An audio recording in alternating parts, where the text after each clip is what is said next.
amazing. I want to show you how to make this little Easter treat boxes today.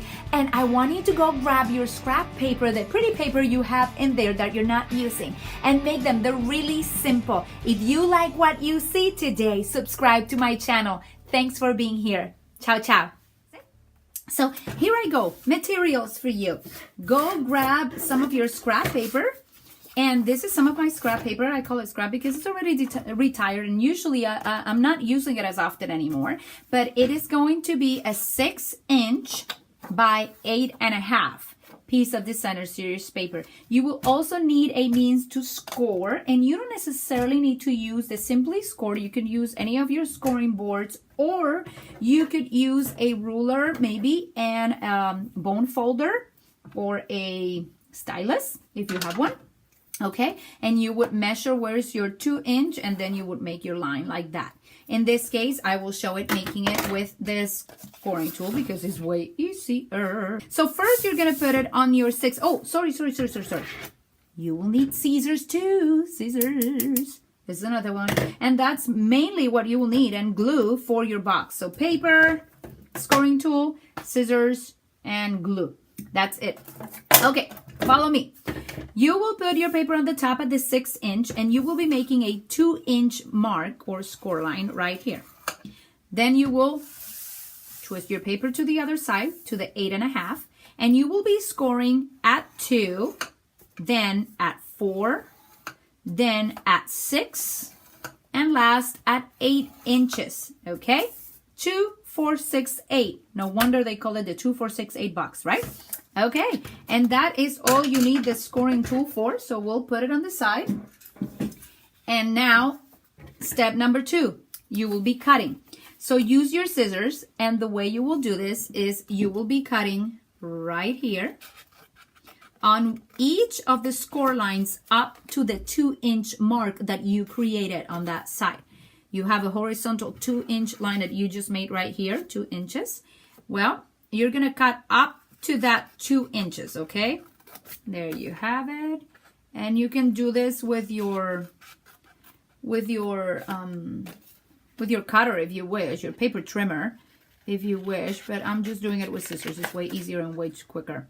Okay, and this little bit right here, you're going to cut off. You do not need it unless you keep all types of scraps. Oh dear, you will have to keep that one. Step number 3, you will be folding. So you are just going to fold in each of your score lines, okay? Each of your score lines you will fold. Here we go. I don't have background music, so I'm making my own. And here you have it. Okay, so now I'm going to give you a trick on how to put this together. The way this box is going to go is like this, right? And you can just glue that right there if you wish, if it actually works out well. It seems like it does, so I think I'm going to try it. Hey, I think I'll try it. I'll use my glue, and I like using my glue. And I'm just going to put glue, let me show you, right here in this bit, okay?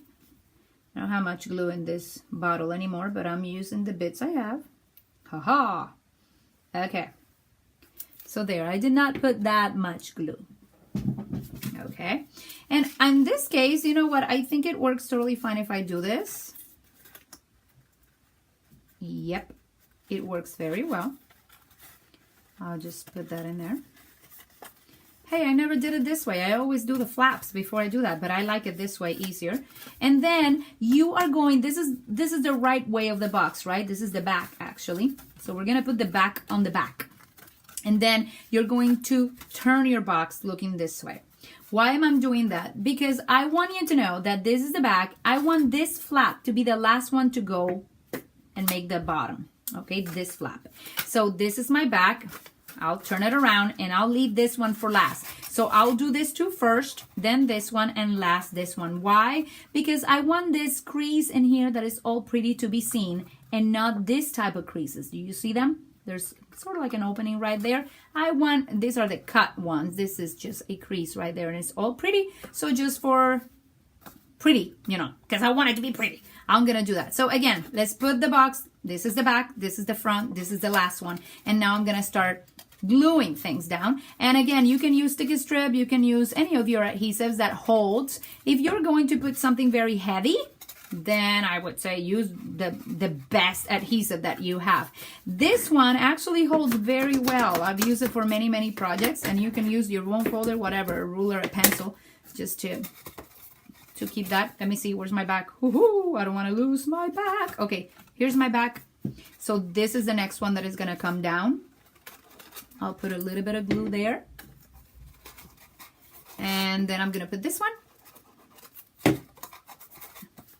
And that's it. You have your pretty box done. If you want to keep it like this and you want to embellish it, I want you to find some cellophane bags, or you can put some kisses or something like that. Look, I have some kisses in here. Woo-hoo. You can put the kisses inside and be totally fine.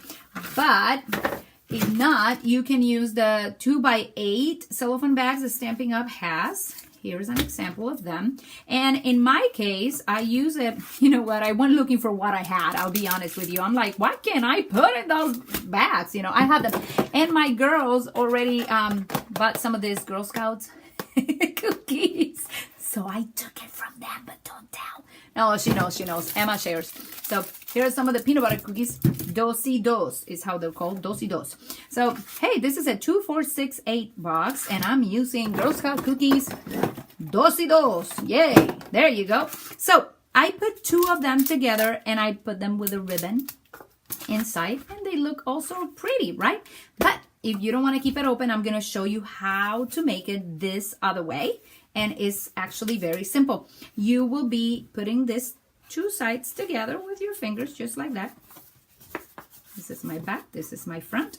I'm always aware of, this is the back. Which one's the front? Okay, there you go. And then you're going to take, and this is the second, this is another option. You would need something to make holes. So there I'm going to make two holes, one on each side, like that. Okay. And then you're going to take a piece of ribbon, and I'm using one from last year from Celebration. I am encouraging you, ladies, to use the stash of things that you have, my dear. I'm sure you have like 1,000 ribbons and you're not using them. You know, this is from last year's Celebrations, and this year's Celebrations is also giving ribbons for free with, I think it's a $50 order. So if you go to my website, you can check on that promotion. It ends on Saturday. Yes! It ends this Saturday, right before Easter. So if you want to take advantage of that, I'll put a link below for those who care. If not, just take whatever you have at home, please, and go for it. You know, Sarah Douglas, the Stampin' Up CEO, I was listening to her announcement of the 30th anniversary of the company, which is coming now in October, and it will be celebrated during Onstage in November. And she was sharing how in her heart she had this love it, live it, share it about the company. And it's sort of like a motto, love it, live it, share it. And I love that. Oh, wait a second. I'm making all my thing in here, and I put no treat inside. There you go. You're gonna say the tomb is empty. There's nothing inside. But no, that's not what you want to do. The tomb is empty, but he gave us many good, sweet promises and things. So, oh dear, have mercy. Don't leave your boxes empty, please. Don't leave them empty. Put some sort of candy, or kids and adults, as you know, they're not going to be happy with you. They'll be happy with Jesus, but not with you. So, there you go. Okay, so I'm making my little bow here. Let's see if my ribbon behaves. Sometimes you're making, hello. Raise your hand if you love making bows. Woohoo! Yeah. I'm pretty sure all of you went like, no, forget it. I don't like making bows. But this one's gonna be pretty. So check it out. I'm giving you two options. If you love making your bows and you have pretty ribbon, you do it this way. If not, you go with this one. Oh, forget it. Okay, use a stapler or something so that you don't have to make bows. But anyway, there's always options, right? I believe so. And there you go. The bow is gonna give me trouble. This always happens when I'm on camera. I'm making a pretty ribbon, a pretty bow, and the bow is just like, no, I'm gonna give you trouble. Breathe in, breathe out. Okay, you see how pretty it looks? Now check it out, what it's gonna do. Okay, leave it like that for now, and let's keep moving. I decided not to just love it, but also live it. And with that, I'm saying that we are going to embellish it however we want. And I want you to love the project. I want you to live it up to your embellishing ways. I just want you to make it your own using whatever you have at home. I have a bunch of this metallic foil doilies is how they're called. They come in silver and gold, but this one's really work nice together like this. So the way I did this ones, I'll show you how I did them, is I use my snail adhesive and I put a little bit of glue on the back or adhesive on the back, and then I put that right there. Don't fall. There's my bow. Look, giving me trouble. You know, at the end, I'm going to put a glue dot right there that is straight, but I'm not a perfectionist. I'm not a perfectionist. No, I'm not. Okay, and I'm supposed to find where I put my other cross. There you go. I cut a cross from I'm using the Cross of Hope framelits dies and the Hold On to Hope stamp set for this one. It is so beautiful. I'm so excited. This is the type of stamp set and framelit set that I keep for life until I go to heaven. And if the Lord allows me to take it with me, come on, Lord, I'll take it with me to heaven. Now, I need to find my glue dots because the way I did this was with my glue dots. And I have no idea where I put... Oh, did you see that they were right here? Yeah, that's how I live, people. But don't judge me. I'm pretty sure that you're the same. You have your table and you start losing everything, particularly the adhesive when you need it. So I'm going to start putting just some of these glue dots in each of the corners of my cross, and there is an easier way to do this. I will show it to you in another video because I will be making other videos. Look, I want to make a video and show you how to make this card. Isn't that a cute card? Hopefully it looks a little bit more manly, but I may do a manly one. I'm not so sure. Have you noticed that most of Easter treats and Easter cards are with pastel colors and happy pinks and oranges, and I'm sure guys go like, yay, you know. They don't like those colors. But anyhow, I usually give Easter cards to my girlfriends, you know, not to boys. So if it's the pastor, I give it to the wife. And they go, oh, cool. My husband is the type that he receives cards and then he throws them away. So hello, I don't give many cards to guys. Sorry, guys, but it's true. With that marvelous example of my dear loving husband, I do not. Now, if I give my husband a card, I'm sure you want to know this. If I give my husband, if I make him a card and I give it to him and he throws it away, there is war in this house. So since I learned very early that he may do that, there, I put a stamping dimensional. I talk much and I don't tell you what I'm doing. Put a stamping dimensional, pop, and I put my flower right there.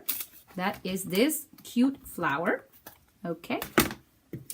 I'm going to take more of these little glue dots and I'm going to position them, hiding them behind the Berry Burst cross. So if you see, I'm putting it behind this thin cross right here, not behind the pretty one. I call it the pretty one because it has all the holes and it looks more ornamental, if that is a word. Hello, English is not my first language, so have mercy on me, okay? Have mercy. But here I'm taking all this and I'm going to use the glue dots to put it on my metallic foilie. I don't mind doing this because it's easy and it's quick. I'll put this right here. I like quick and easy projects, so I decided that I wanted to share the love of Christ with an easy project. And I don't know, maybe I'll just give this one, I don't know to whom yet. Maybe my neighbor or, yeah, that would be nice. Anybody. Anyhow, we celebrate Jesus. And here is beautiful, beautiful. So please, please share the ones that you make. That is a challenge that I want to make for you today.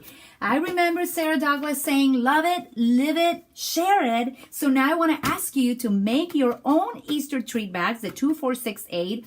You can do them for Easter or later on and go share them with me. You can share them here below on my YouTube channel. Put a link below or send them to my email. Take a picture of them. Send them to my email, stampablessing@gmail.com, or go to my Facebook group, Stamp a Blessing, and send me a message there and send me a picture. I really want to see the ones that you make and what you put inside of them, okay? Hope you like these. Ladies, before you leave, let me share a word that I received on Sunday. I went to church and the music is going, the media is playing. This is right before the service started. And I'm tending to my kids and I was not really paying much attention to the music, but I was sitting in there and I was taking care of the kids, and suddenly one guy on the screen is someone from a Christian band.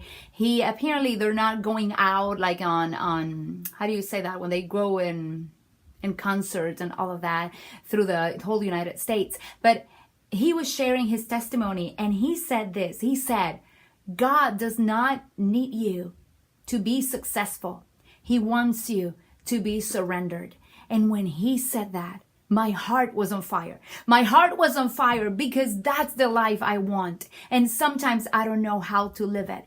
I want to be successful. Inside of me, there's a passion. I want to do things with excellence, but I want to do them for him. I want to encourage you today. Jesus is not looking for people that are necessarily successful, or that feel so awesome, or are so smart, or are so creative, or are so good in the camera. He's not looking for that. He is looking for a surrendered heart. And then that same morning, my pastor Chris, he's preaching about the promises to come, the promises to come. And he's talking about Abraham and Jacob. And that morning he spoke about Jacob. And this, I'd never thought of it before. If you know the story of Jacob, Jacob was not a very good example to follow. He liked to lie. He was a deceiver. He cheated to get his way. He would always get his way, but it was not the right way. He was always lying and cheating and trying to get the birthright. And you know what? He did. But the interesting thing is, and I never understood this until Pastor Chris said it, and it was like a revelation for me right there. But the interesting thing is that God revealed to him the promises he did to Abraham and Isaac after he lied, after he cheated, after he was a deceiver. He was actually escaping from his brother because they were looking for him to kill him. And he was tired. It was the night time. He went and put his head on a rock and went to sleep. And on that sleep, the Lord spoke to him. You know what? When Pastor preached about that, it just touched my heart, because he said that the promises of God are not standing, are not secure on our performance. They are not established by our own merit. They are not there. They're not going to happen because we are good and because we do good things. They happen because God is faithful, because he promised it, and he's putting his name at stake. He is the one that will honor his own name. And even our own imperfections will not stop the promises of God in your life. So if you made mistakes, remember today, Jesus went to the cross and died so that you can be free. He went to the cross and died so that now you can have a life in Christ. And I can preach about this the whole time, but I'm on YouTube and I want to keep it simple. I love you. I'm excited you're here. Share, share, share. Love it, live it, share it. Just like I told you before, love God, live with God, and share his love with others. God bless you. Thanks so much for being here today. Ciao, ciao. I want to live without saying thank you to all my new subscribers. I'm so excited. I see your names coming up on my email and I'm like, someone else subscribed to my channel. How exciting. Well, check it out. I have Karen G, Karen P, Peggy F, Sandra B, Debbie B. I'm not saying last names, you know. Gail W, Jerry L, Obiscalija 007, Martha G, Maywin P, Maureen S. Did I say that right? The Serena B, Muriel B, Sana Juming, Do Mine Buddy, and Dad Me or Dad Night. I am so blessed to see your subscriptions. Thank you so much. I hope I can keep making good stuff for you. God bless. Ciao, ciao.